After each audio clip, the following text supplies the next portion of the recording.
I've always loved the outdoors. Growing up in a small town surrounded by forests, I spent countless weekends hiking, fishing, and camping with my dad. Those trips instilled a love for nature that stayed with me into adulthood. But this particular trip, this solo camping trip, was the one that made me question whether some trails should just stay forgotten. It started innocently enough. I'd been working long hours at my job and needed a break. The thought of sitting at my desk one more day made my skin crawl. I craved silence, the kind you only find deep in the woods, away from the hum of city life. So, I packed my gear, a tent, sleeping bag, stove, food, and my trusty GPS, and drove out to a forest I'd visited once as a kid. The forest was part of a national park, but it wasn't one of the well-known ones. The main trails were easy to find, and the parking lot had a few other cars when I arrived. But I wasn't interested in the main trails. I wanted solitude. I'd done some research and found an old trail on a map. It wasn't maintained anymore and didn't appear on most modern park maps. It seemed perfect, untouched, quiet, and remote. I downloaded the coordinates and made sure my GPS was charged. My plan was simple. Hike in about 8 miles, set up camp, spend 2 nights, and hike back out. The first couple of miles were uneventful. The trailhead was easy to find, and the path was still visible, though overgrown in places. Birds chirped in the trees, and the air smelled like pine and damp earth. I felt a sense of peace I hadn't felt in months. Around mile 3, the trail started to get tricky. Fallen branches and thick undergrowth made it hard to follow. I pulled out my GPS to confirm I was still on track. The device showed the faint trail winding deeper into the forest. I pushed on, stepping over logs and brushing aside thorny vines. By late afternoon, I'd covered about 6 miles. My legs ached, and my pack felt heavier than I remembered, but I was too stubborn to stop early. I wanted to reach the 8-mile mark before setting up camp. I pressed on as the trees grew denser, their branches intertwining overhead. The air felt cooler, and the shadows lengthened. At mile 7, I noticed something odd. The forest was eerily quiet. The birdsong had stopped, and even the rustle of leaves in the wind seemed muted. It wasn't unsettling at first, just strange. I told myself the birds had probably settled for the night and kept walking. Then I saw the clearing. It wasn't marked on my map, but it looked perfect for camping. The ground was flat, and there was a small stream nearby. I decided to stop there, even though it was slightly shy of my 8-mile goal. I dropped my pack, stretched my sore shoulders, and started setting up my tent. As I worked, I couldn't shake the feeling that something was off. The clearing felt unnatural, like it didn't belong. The trees surrounding it were gnarled and twisted, their bark blackened in places. I dismissed the thought as exhaustion and focused on building a small fire. Night fell quickly. The stars blinked through gaps in the canopy, and the fire crackled softly.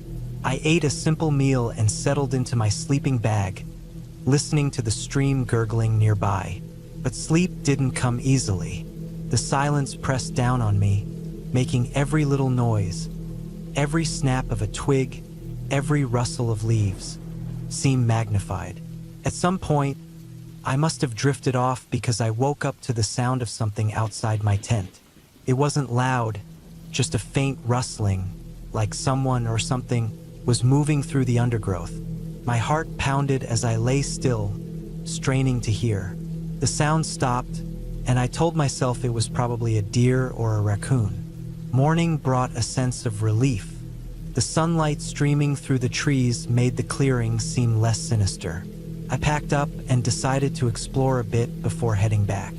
My GPS showed an interesting ridge not far from the clearing, so I left my pack and hiked up to check it out. The ridge was beautiful, offering a view of the forest stretching out in every direction. But as I turned to head back, I realized something chilling. I couldn't see the clearing. It should have been visible through the trees, But it wasn't. Panic set in as I realized I might be lost. I pulled out my GPS, but the screen was blank. I tried turning it off and on again, but it wouldn't boot up. My compass was back with my pack, so I tried to retrace my steps, marking trees with a knife to avoid walking in circles. It felt like hours before I stumbled back into the clearing. My relief was short-lived. My pack was there, untouched, but the fire pit I'd built was gone. The ground where it had been was smooth, like no fire had ever been there. I grabbed my pack and decided to leave immediately. I didn't care about finishing my plan 2 nights. I just wanted out. I used my compass to find the direction back to the trail and started walking. But the trail was gone. The path I'd followed into the clearing was no longer there. I wandered in what I thought was the right direction, only to find myself back at the clearing. It took me an entire day to find my way back to the main trail. By the time I reached it, I was exhausted, dehydrated, and on edge. The moment I saw another hiker, I almost cried. Looking back, I still don't know what happened. Maybe I was just tired and imagining things. Maybe the forest was playing tricks on me. Or maybe some places are better left unexplored. All I know is I'll never forget that clearing, and I'll never go back.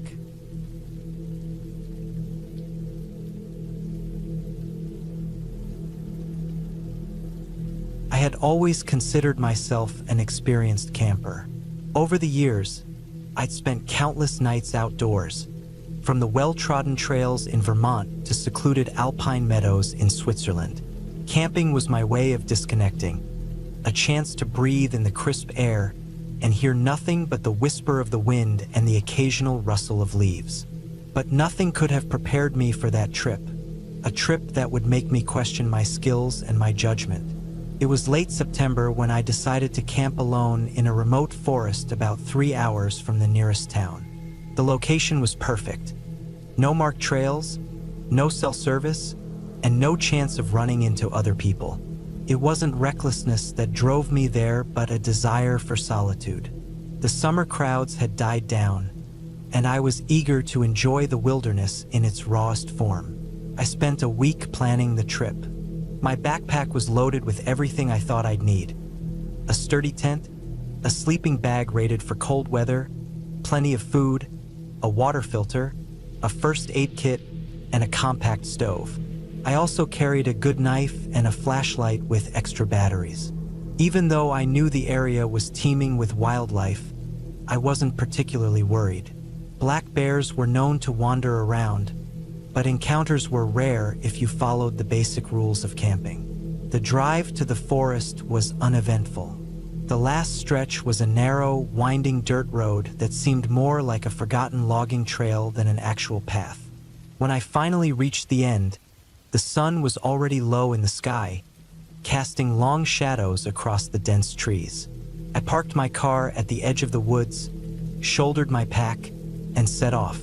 My plan was to hike about 6 miles into the forest, far enough to ensure complete isolation, but close enough to make it back to my car if something went wrong. The hike was challenging but invigorating. The terrain was uneven, littered with roots and fallen branches, but the scenery was breathtaking. Tall pines towered overhead, their branches forming a canopy that filtered the sunlight into dappled patterns on the forest floor. Every now and then, I caught glimpses of wildlife. A deer bounding gracefully through the underbrush, a squirrel chattering angrily from a high branch. After about 2 hours of steady walking, I found a small clearing near a creek. It was an ideal spot to set up camp. Flat ground, access to water, and enough space to pitch my tent without being completely exposed. The air was already cooling as I worked, the sun dipping below the horizon. By the time my tent was up and my gear organized, the forest had plunged into darkness. I cooked a simple meal of instant noodles and jerky, savoring the warmth of the food against the chilly evening air. Sitting by the creek, I let the sounds of the forest wash over me. The gentle trickle of water, the occasional hoot of an owl, the rustle of leaves in the breeze. It was peaceful, almost hypnotic. But that peace didn't last. It started with a faint noise, something I couldn't quite place. At first, I dismissed it as the creaking of trees or the distant call of some nocturnal animal. But as the minutes passed, the sound grew louder and more distinct. It wasn't natural. It was the crunch of footsteps on dry leaves.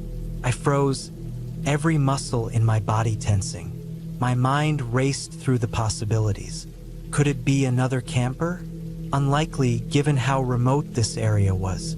A hunter? Maybe, but I hadn't seen any signs of human activity on my way in. My thoughts then turned to animals, but the rhythm of the steps was too deliberate, too human. The footsteps stopped. For a moment, there was silence so deep it felt oppressive.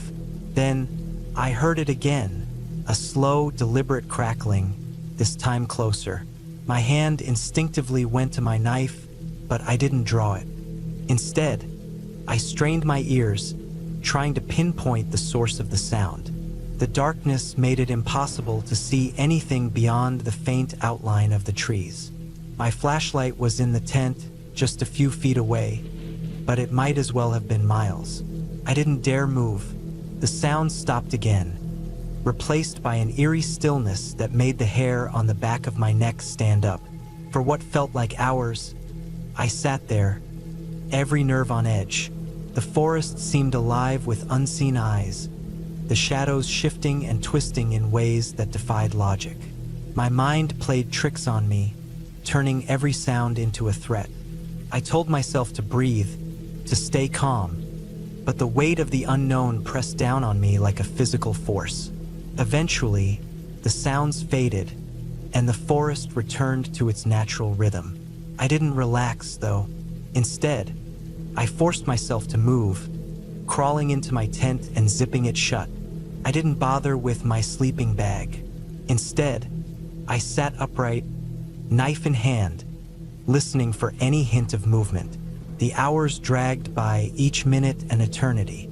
I must have dozed off at some point because I was jolted awake by a loud crash outside. It wasn't subtle or distant. It was close, too close. My heart pounded as I fumbled for my flashlight, the beam cutting through the darkness. Outside, the campsite was a mess. My cooking pot lay several feet from where I'd left it, and the contents of my backpack were scattered across the ground. There were no tracks, no signs of an animal or person, just chaos. I didn't wait to find out more. I packed up what I could, leaving behind anything unnecessary. The idea of spending another second in that clearing was unbearable. With my flashlight in one hand and my knife in the other, I started the trek back to my car. The forest was a different beast at night.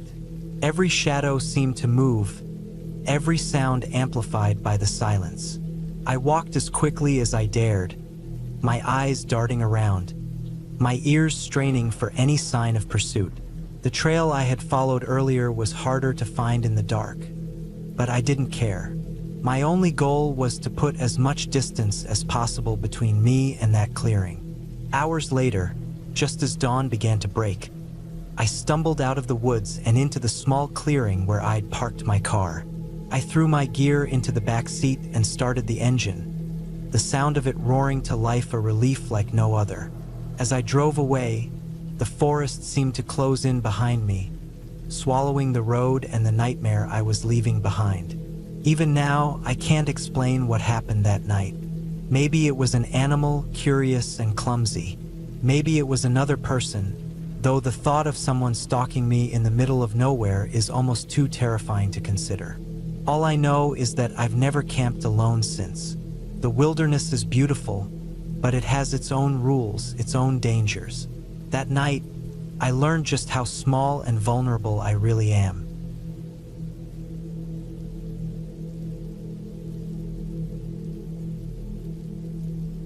I don't usually go camping alone. It's something I've done a handful of times, but only when I feel confident about the location. This time, I had picked a place that was somewhat remote but still marked on the map. A narrow ridge about a 3-hour hike off a popular trail. The ridge was said to have amazing views, and although there were no campsites listed nearby, I figured I could find a flat enough spot to pitch my tent. I started early in the morning, parking my car at the main trailhead. The air was crisp, and the forest was alive with the sounds of birds and the rustle of leaves in the wind. Felt good to be out there. I had packed light, a small tent, sleeping bag, basic food, and water. I even brought a lightweight stove to make a hot meal once I got to my spot. The hike up was uneventful. The main trail was wide and well-maintained, and the markers were easy to follow. After about an hour, I reached the point where I had to branch off onto a narrower trail that led toward the ridge. This path was less maintained, with roots and rocks poking through the dirt, but it was still manageable. About 2 hours in, the trail began to climb steeply. I stopped a few times to catch my breath and take in the view as the trees thinned out. The ridge came into sight, a narrow strip of land jutting out with steep drop-offs on either side. It looked as breathtaking as I'd hoped, with the forest stretching out below like a green ocean. When I reached the ridge, I found a small flat area just wide enough for my tent. The spot was surrounded by low shrubs and a few scraggly trees clinging to the rocky soil. It wasn't ideal, but it would do. I set up my tent, took a few photos of the view, and sat down to eat a quick lunch. The wind picked up in the afternoon, howling through the trees and making the tent flap noisily. I decided to explore a bit, leaving my heavier gear behind. The ridge was narrow but walkable, and I followed it to its farthest point, where the land dropped off into a sheer cliff. Standing there, looking down at the valley below, I felt a mix of awe and unease. As the sun began to set, I made my way back to camp and started preparing dinner. The wind made it a bit challenging to get my stove going, but eventually, I had a warm meal. By the time I finished eating, the sky was a deep orange, and the first stars were appearing. That's when I noticed the footprints. They were faint, but they were there, indentations in the dirt near the edge of the ridge, heading toward the direction I'd just come from. My first thought was that I'd somehow made them earlier without realizing it, but the size was wrong. These prints were larger than mine and deeper, like someone heavier had been walking there recently. I tried to brush it off. Maybe someone else had hiked out here earlier in the day, though I hadn't seen anyone on the trail. Still, the thought unsettled me. I scanned the ridge but saw no signs of anyone else. As the night fell, the wind grew colder, and the ridge seemed lonelier. I crawled into my tent, zipped up my sleeping bag, and tried to relax. The wind outside was relentless, and every now and then, it sounded like something was moving through the shrubs. I told myself it was just the wind, but my nerves were on edge. Around midnight, I woke up suddenly. At first, I wasn't sure why. The wind had died down, leaving an eerie silence. I lay still, listening. Then I heard it. A faint crunching sound, like footsteps on gravel. My heart raced. The sound was coming from the direction of the narrow trail leading to the ridge. I stayed as quiet as possible, straining to hear. The steps were slow, deliberate, and getting closer. I reached for the small knife I kept in my backpack, gripping it tightly as I debated what to do. The footsteps stopped just outside my tent. My pulse was pounding in my ears. Whoever it was stood there for what felt like an eternity, but I couldn't hear any breathing or movement. Finally, the steps retreated, heading back toward the trail.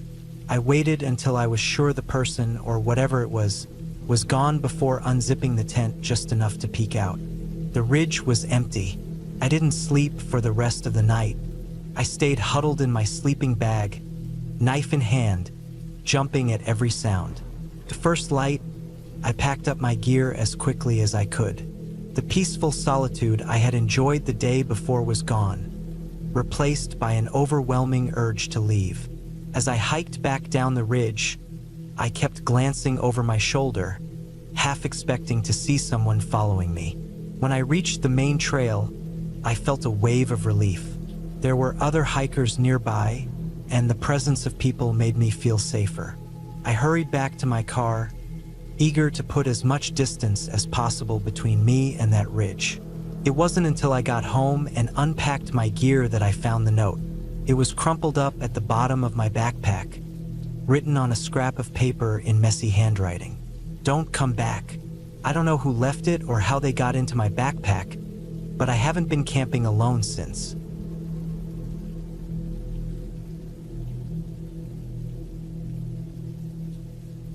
I've always loved camping. The feeling of getting away from the noise of the world, the distractions of the city, and the constant buzz of notifications from my phone is something I've come to crave. For years, camping had been my go-to reset button, a way to disconnect and recharge. But after this trip, I don't think I'll ever step foot in the wilderness again. It started on a Friday in late September. The leaves had already started to turn golden, and the air carried that crispness that makes autumn my favorite season. I'd planned this trip weeks in advance, choosing a spot deep in the heart of the woods about an hour's drive from my house. It wasn't an official campsite, just a clearing I'd stumbled upon a few years back during a solo hike.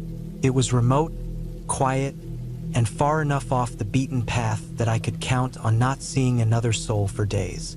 I packed everything I thought I'd need: a sturdy tent, a warm sleeping bag, my camping stove, enough food and water for 3 days, a flashlight, a knife, a first aid kit, and my trusty hiking boots. I'd even brought a small notebook and pen to jot down thoughts or sketches while I was out there. The drive out was uneventful. The small dirt road that led to the trailhead was rough but manageable.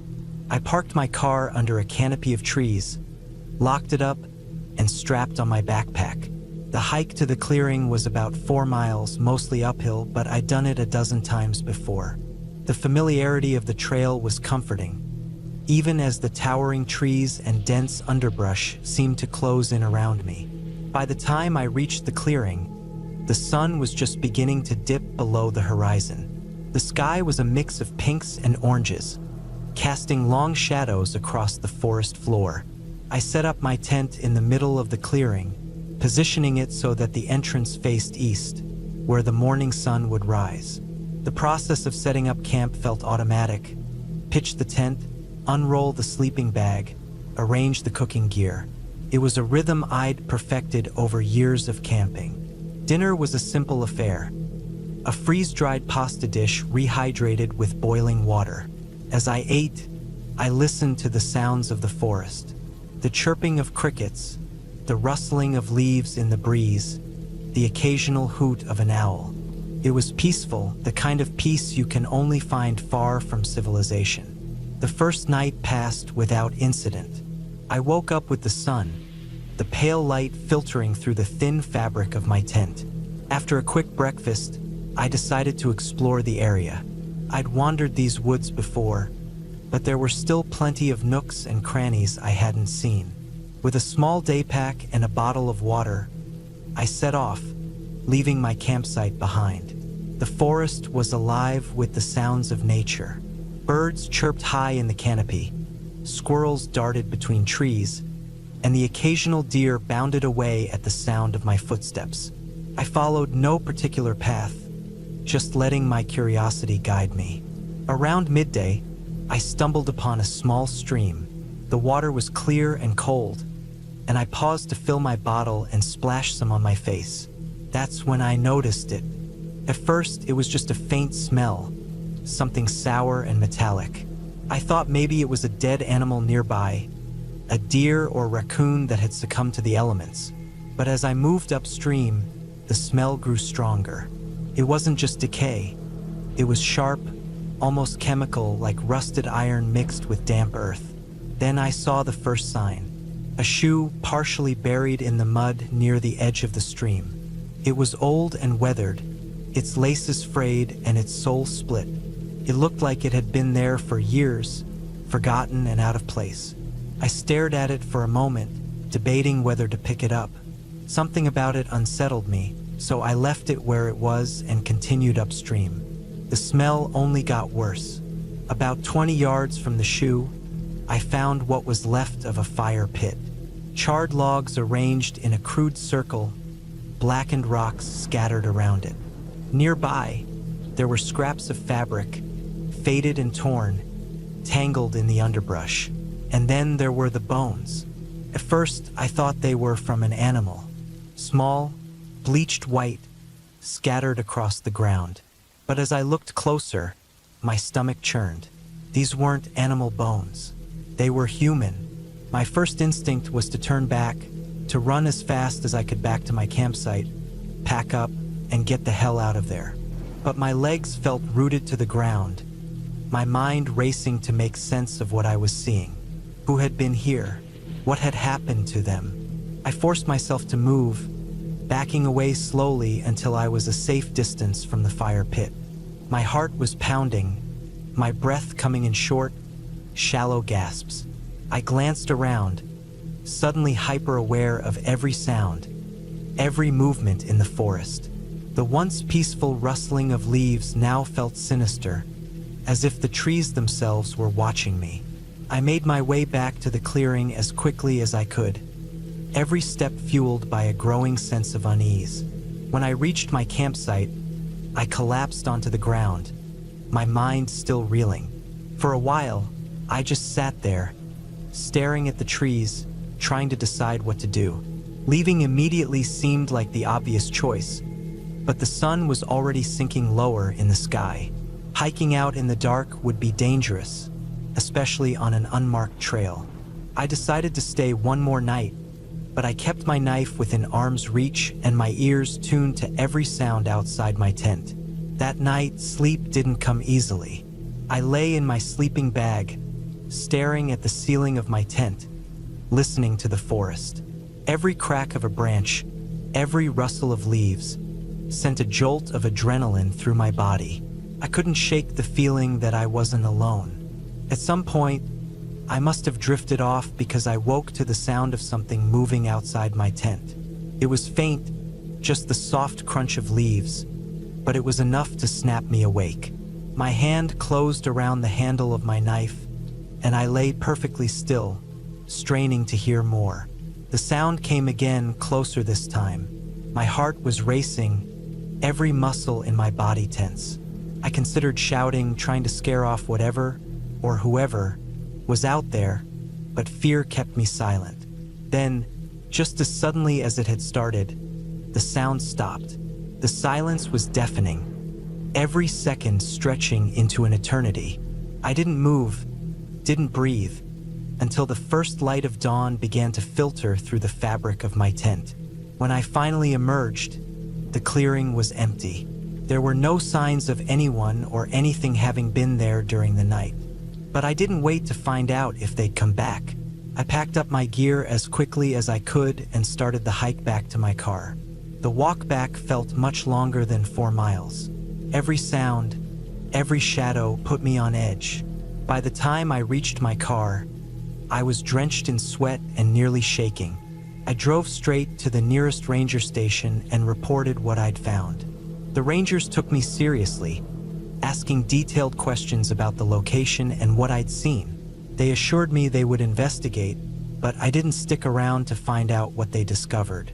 Even now, months later, I can't stop thinking about that trip. The bones, the smell, the feeling of being watched. I don't know who or what I encountered out there, but one thing is certain. I'm never going back to that clearing again.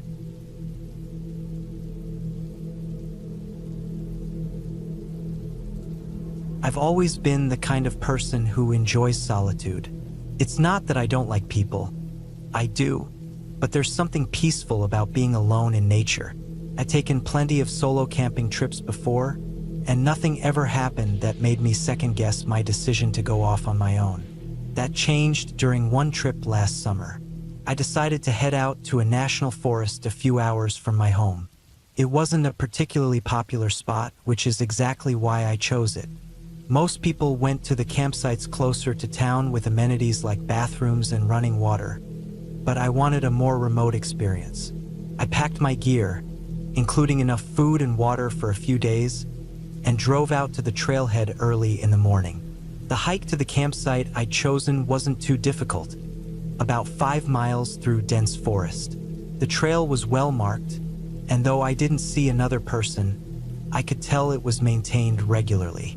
The sun filtered through the trees, casting dappled light on the ground, and the air smelled fresh and earthy. Birds chirped somewhere overhead, and I could hear the faint rustle of leaves as a breeze moved through the canopy.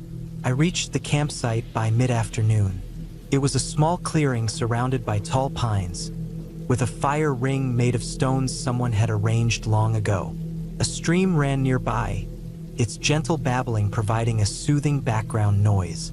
I set up my tent on a flat patch of ground and unrolled my sleeping bag inside. After that, I gathered some wood for a fire and spent the rest of the afternoon exploring the area. The first night was uneventful.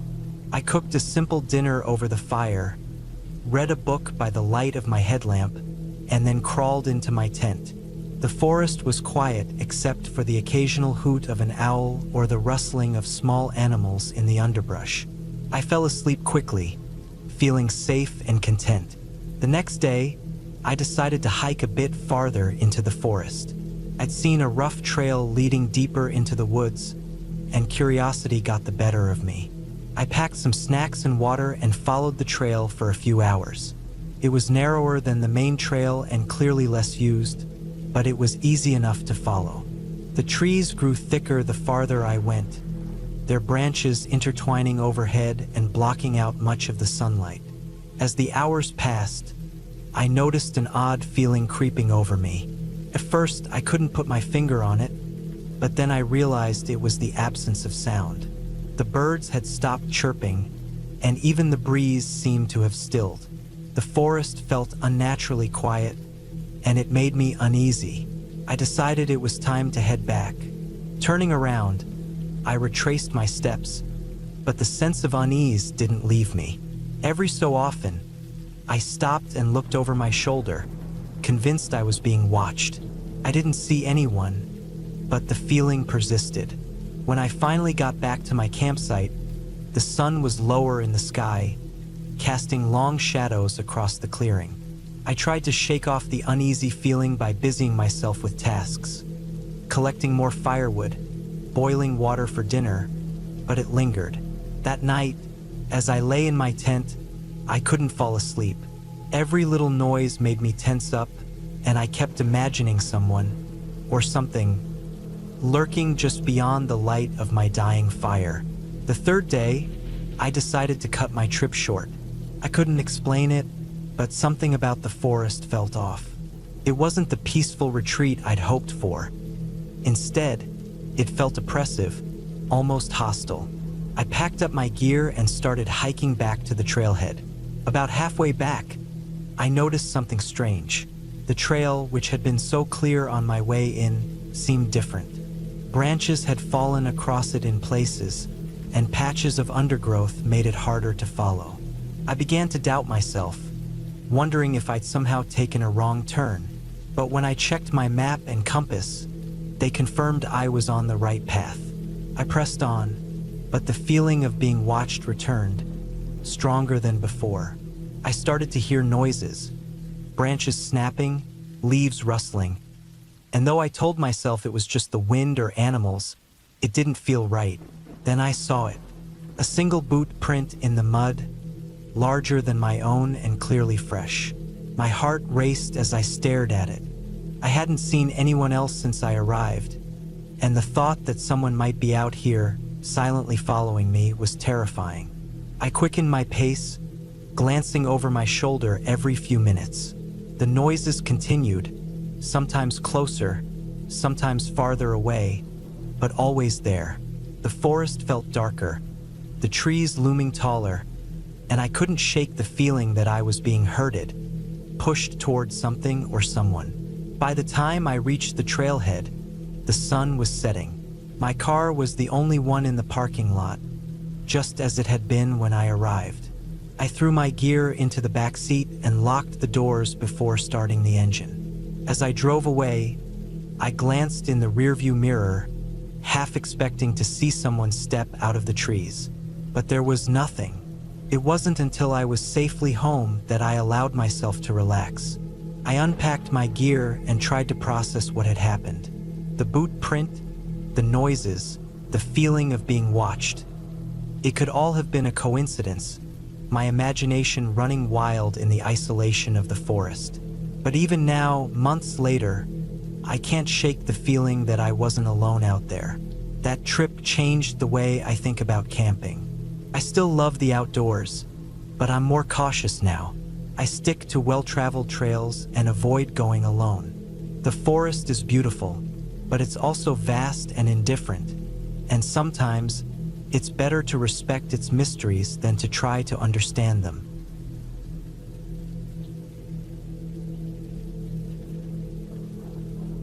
I have always loved the wilderness. Something about the quiet solitude of a forest draws me in. No distractions, no phone buzzing, no deadlines. Just the whisper of leaves and the crackle of a fire. That's what I wanted when I planned a weekend trip to Blackwood Reserve. A vast, sprawling park about 3 hours from home. I had been there a few times before, but only for day hikes. This time, I wanted to challenge myself and spend 2 nights camping alone. It felt like the perfect opportunity to test my skills and disconnect from everything. I arrived mid-morning on a Friday, the air crisp and cool. The parking lot was nearly empty except for 2 other cars. That suited me just fine. I slung my pack over my shoulders, double-checked my gear, tent, sleeping bag, food, water, emergency kit, and set off down the main trail.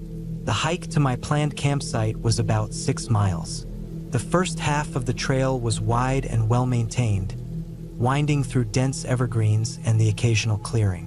I passed a few other hikers, exchanging polite nods, but I noticed how quickly the trail emptied as I got further from the entrance. By the time I reached the narrower, less trodden path leading to my campsite, I was completely alone. I didn't mind the solitude. In fact, I welcomed it. The sound of my boots crunching on the dirt, the occasional bird call, and the faint rustle of animals in the underbrush made the whole experience feel alive. This was exactly what I came for. The spot I chose was perfect. It was a small clearing surrounded by towering trees, with a slight slope that would keep water from pooling under my tent if it rained. A few large rocks formed a natural fire pit in the center, and a fallen log nearby made for a decent seat. I pitched my tent quickly, glad to get the chore out of the way. After arranging my sleeping bag and stowing my food in a bear-proof canister, I spent some time gathering firewood. By the time I was done, the sun had dipped lower in the sky, painting everything in golden light. I started a fire and cooked a simple meal, just some instant noodles and jerky, but it tasted better than any restaurant food out here in the fresh air. As the fire crackled and the night deepened, I felt a sense of calm. The stars were brilliant, scattered across the sky like shards of glass, and the only sounds were the occasional hoot of an owl and the distant rustle of the wind through the trees. I woke up once in the middle of the night, disoriented. My watch read 2:13 a.m. The fire had died to embers, and the forest was eerily quiet. I couldn't pinpoint what had woken me. There were no distinct noises, just an unsettling feeling that I wasn't alone. I listened for a while, holding my breath, but all I could hear was the faint rustle of leaves. Telling myself it was probably just an animal passing through, I eventually drifted back to sleep. The next day was uneventful but enjoyable. I spent the morning exploring the area, venturing off-trail a bit to take in the untouched beauty of the forest. I saw deer grazing in a distant meadow and a hawk circling overhead. For lunch, I returned to my campsite and made a quick meal before deciding to hike a bit further up the trail. That's when I noticed it. About half a mile from my campsite, I stumbled upon something odd. A piece of cloth snagged on a bush. It was dark green and frayed, as if it had been there for a while. At first, I thought it might be from another camper, but it was strange. This part of the park was remote, and I hadn't seen a single person since yesterday. Curious, I looked around and found more signs. Boot prints in the soft earth, faint but unmistakable. They were too large to be mine, and they looked fresh, as if someone had walked this way recently. A chill ran down my spine. I hadn't heard or seen anyone.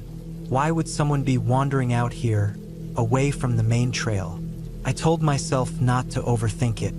Could be a ranger or another camper exploring the area. Still, I couldn't shake the feeling of being watched as I made my way back to camp. That night, the unease lingered.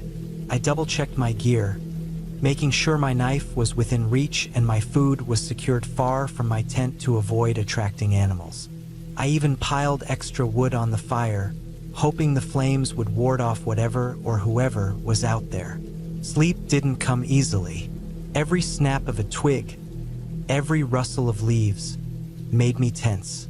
At one point, I heard a faint, rhythmic tapping sound in the distance. It was so soft I almost convinced myself I was imagining it, but it went on for what felt like hours. Tap, tap, tap. I finally fell into a restless sleep, only to be jolted awake by a sound that froze my blood. It was a soft crunch, like a footstep on dry leaves, just outside my tent.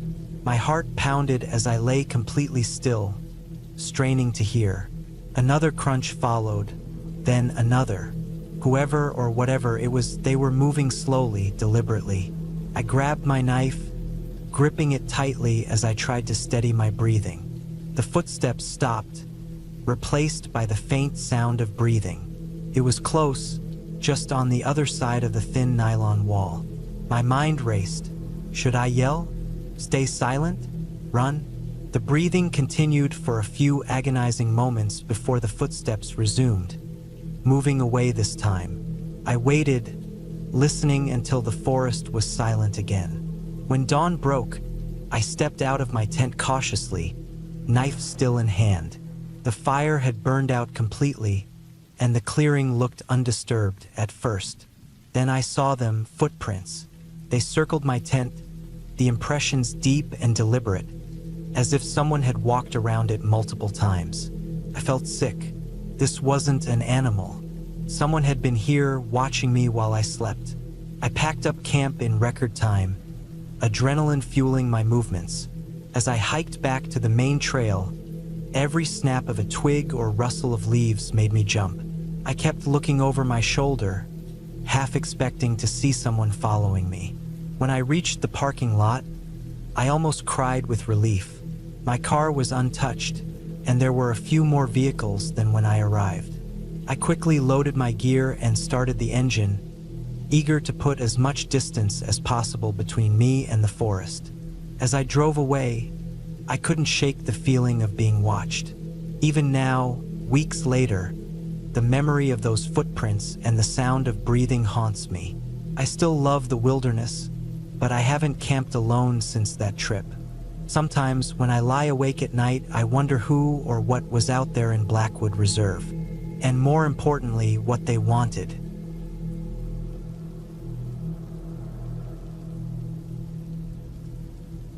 I've always loved camping. There's something about stepping away from the noise of life, the constant hum of technology, and just being out in the wild that feels refreshing. The air always seems fresher, the stars brighter, and the quiet more peaceful than anywhere else. That's what I thought, at least until my solo trip last October. Started off like any other trip. I'd planned to hike deep into the national forest near the foothills of the Rockies. The area wasn't too far from home, and I'd camped there a few times before. I knew the trails well and felt confident I could handle anything that came my way. The plan was simple: hike in about 8 miles, find a good clearing, and set up camp. I'd brought enough supplies for 4 days. Just me, the wilderness, and some time to reset my mind. The forecast predicted cool but dry weather, perfect for hiking. My pack was loaded with the usual: a small tent, a sleeping bag, food, water, a map, and other essentials. The trailhead was empty when I arrived, which didn't surprise me. It was midweek, and most people didn't have the time to get out here unless it was a holiday. I liked the solitude, though. I parked my car, locked it up, and strapped on my pack. The first few miles were uneventful. The trail wound through dense forest, the kind where sunlight filters in just enough to make the leaves glow. The sound of birds and the occasional rustle of squirrels kept me company as I moved along. By the time I reached the halfway point, the sun had begun its slow descent, painting the trees in shades of gold and amber. I decided to push on a bit further before setting up camp. There was a spot I remembered from a previous trip, a small clearing near a stream. It was perfect, close to water and flat enough for my tent. It was another mile or so off the main trail, but that was part of the appeal. I wanted to be away from the beaten path, away from any chance of running into other hikers. When I arrived, it was just as I remembered. Secluded, quiet, and picturesque. I set up my tent, unpacked my gear, and built a small fire. Dinner was a simple meal of dehydrated food, but it tasted like a feast after the day's hike. The stream bubbled nearby, a soothing backdrop as I settled in for the evening. Night fell quickly in the woods. The stars were brilliant, scattered across the sky like diamonds. I sat by the fire for a while, enjoying the stillness, before crawling into my tent. The air was crisp, and my sleeping bag felt warm and cozy. Sometime in the middle of the night, I woke up. At first, I wasn't sure why. It was pitch black inside the tent, and the only sound was the gentle flow of the stream.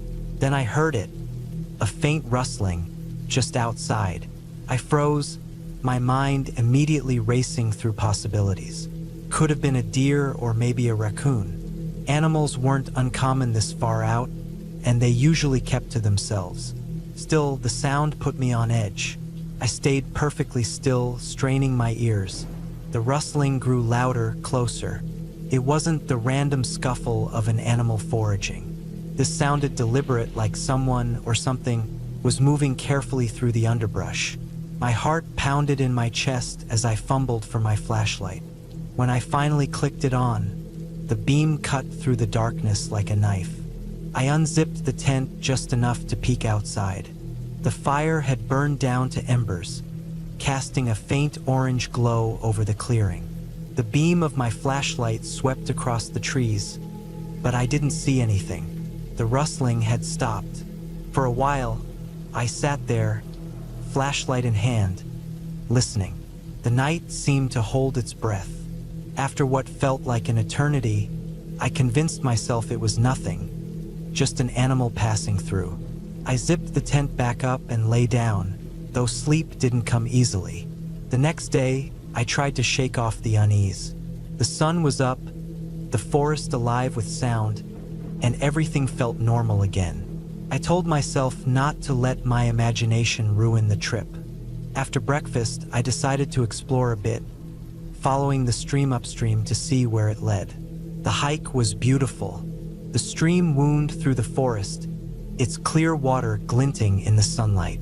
I found some interesting rock formations and even spotted a few deer grazing in a meadow. By the time I returned to camp, it was late afternoon. That's when I noticed something strange. My campsite looked off. At first, I couldn't put my finger on it, but then I saw it. My tent had been moved. It wasn't where I'd pitched it the night before. It was only a few feet away, but the stakes had been pulled up, and the whole thing was slightly askew. A chill ran down my spine. I looked around, searching for signs of anyone else, but the area was empty. Nothing else seemed disturbed. My food bag was still hanging from a tree, untouched, and my gear was where I'd left it. I tried to convince myself there was a logical explanation. Maybe I hadn't secured the stakes properly, and the wind had shifted the tent. But deep down, I didn't believe that. The tent had been too secure, and there hadn't been any wind. That night, I couldn't relax. I sat by the fire, my eyes darting to the shadows at the edge of the clearing. Every snap of a twig or rustle of leaves made my heart race. When I finally crawled into my tent, I kept my flashlight and a small knife within arm's reach. I don't know how long I lay there, staring at the ceiling of the tent, but eventually, exhaustion took over and I drifted off. I woke again to the sound of movement. This time it wasn't outside. It was inside the tent. My blood turned to ice as I realized the zipper of my tent was slowly being pulled open.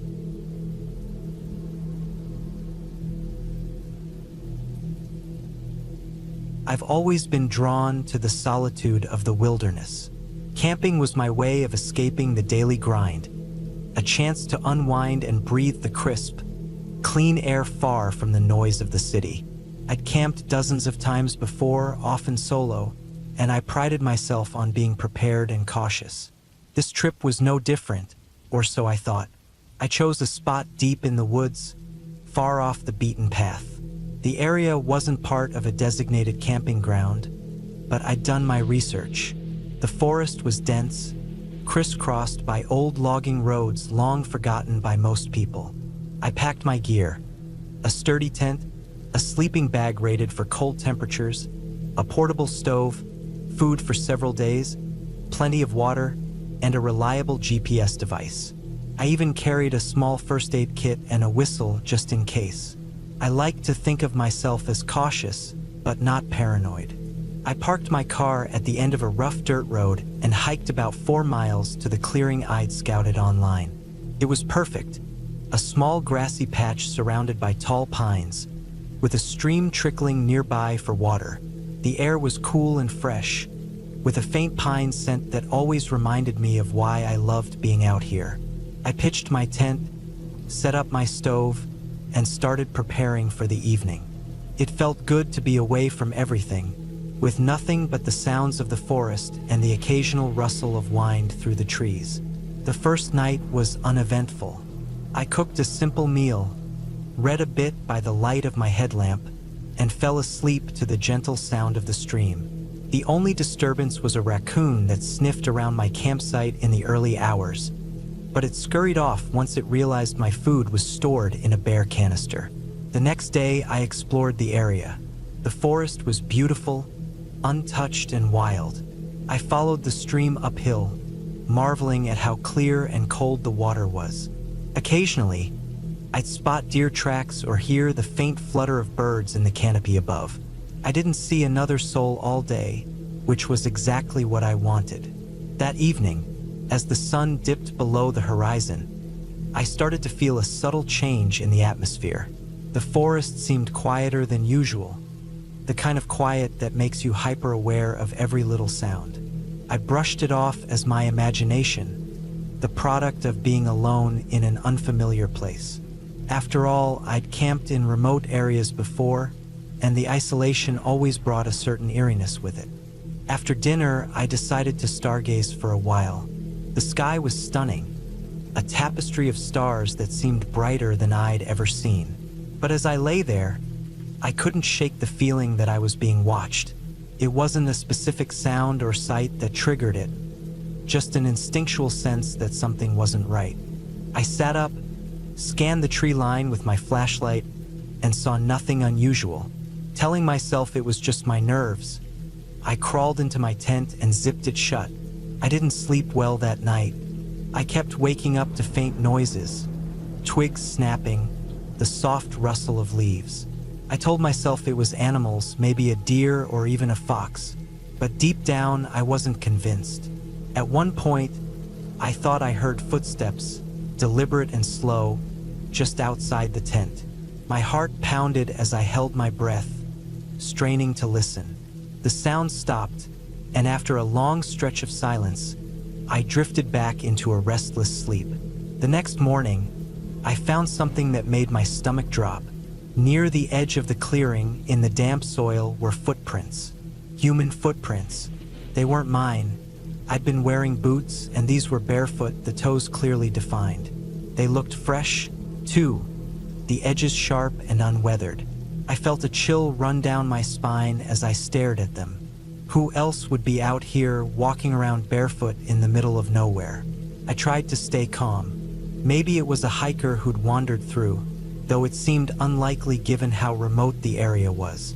Still, I decided to pack up and move to another spot. It wasn't worth taking chances.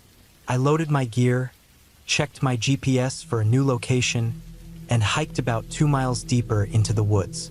The new site wasn't as picturesque, but it felt safer. There was a small ridge nearby that gave me a good view of the surrounding forest, and I set up my tent close to some thick brush for a bit of cover. I spent the day trying to shake off the unease, telling myself it was all in my head. By evening, I was feeling a little better. I cooked dinner, listened to the sounds of the forest, and tried to convince myself I was overreacting. But that night, the feeling of being watched returned. It was stronger this time, almost palpable. As I lay in my tent, I heard faint noises again, soft footfalls, the crunch of leaves. My pulse quickened. I grabbed my flashlight and knife, my only real weapons, and waited. The noises stopped, and after what felt like an eternity, I heard them again, farther away this time. Whoever or whatever it was seemed to be circling my camp. I barely slept. When dawn finally broke, I stepped out of my tent and found more footprints. They were barefoot again, and this time they were closer to my tent. My heart raced as I scanned the forest, looking for any sign of movement. The forest was still, but I couldn't shake the feeling that I wasn't alone. I decided to cut the trip short. It wasn't worth the risk. I packed up as quickly as I could, constantly glancing over my shoulder. The hike back to my car felt like the longest 4 miles of my life. Every snap of a twig or rustle of leaves made me jump. I kept imagining someone, or something, watching me from the shadows, just out of sight. When I finally reached my car, I felt a wave of relief. I loaded my gear, got in, and locked the doors. As I drove away, I couldn't shake the feeling that I'd narrowly avoided something dangerous. I don't know who left those footprints or why they were out there, but I've never gone camping alone since. The wilderness still calls to me, but now I think twice before answering. It's beautiful and peaceful, yes, but it's also unpredictable. And sometimes it reminds you that you're not as alone as you think.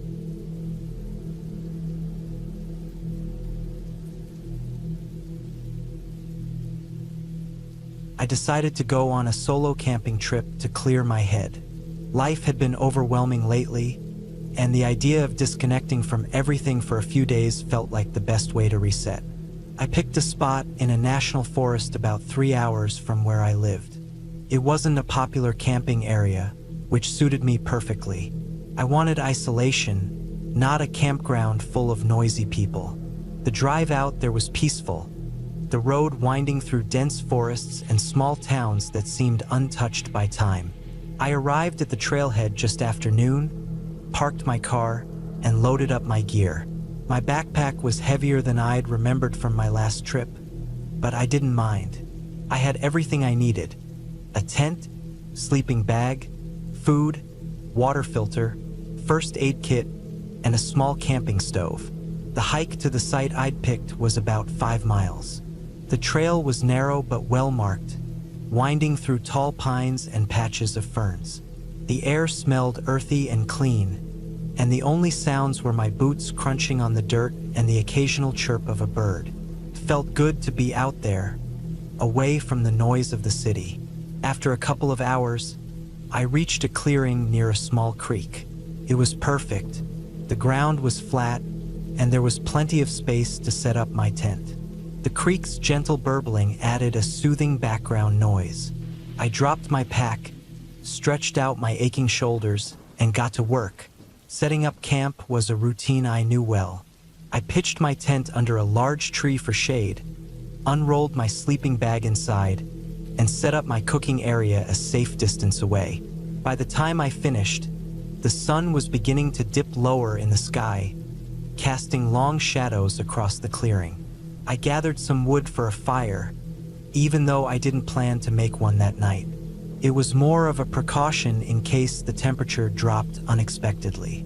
After that, I cooked a simple meal on my stove, ate, and cleaned up thoroughly to avoid attracting any animals. As darkness fell, I settled into my tent with a book and my flashlight. The sounds of the forest at night were louder than I'd remembered.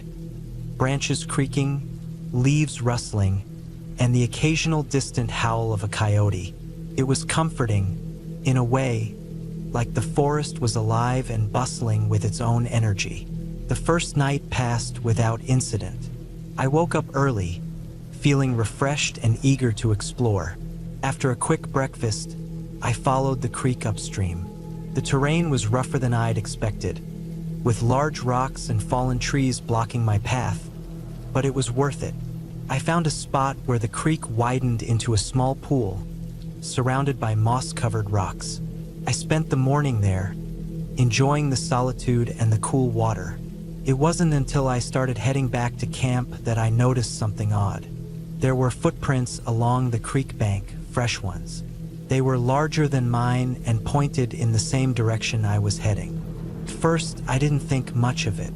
This was public land, after all, and it wasn't unreasonable to assume someone else might be out here. Still, I hadn't seen or heard anyone since I'd arrived, and the trailhead parking lot had been empty. Back at camp, everything was as I'd left it. I told myself I was overthinking the footprints. Maybe they'd been there all along, and I just hadn't noticed. I busied myself with small tasks, collecting more wood, filtering water, and jotting down notes in my journal. As evening approached, I couldn't shake the feeling that I was being watched. It was subtle at first, just a prickling at the back of my neck whenever I turned away from the tree line.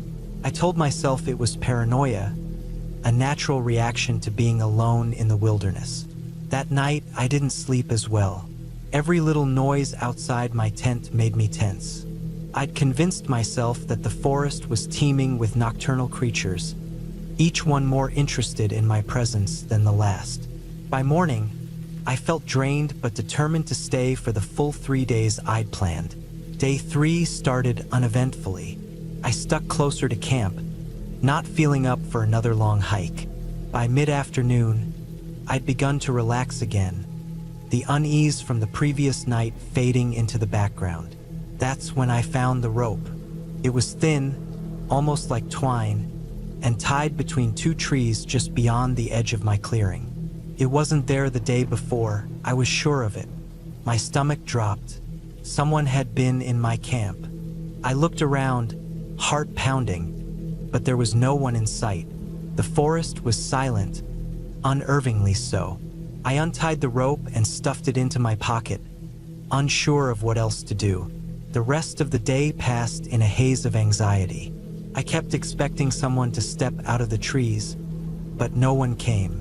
By the time the sun set, I'd made up my mind to leave first thing in the morning.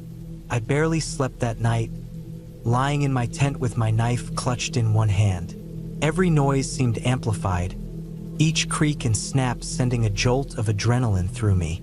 At some point, exhaustion took over, and I must have dozed off. When I woke up, it was still dark.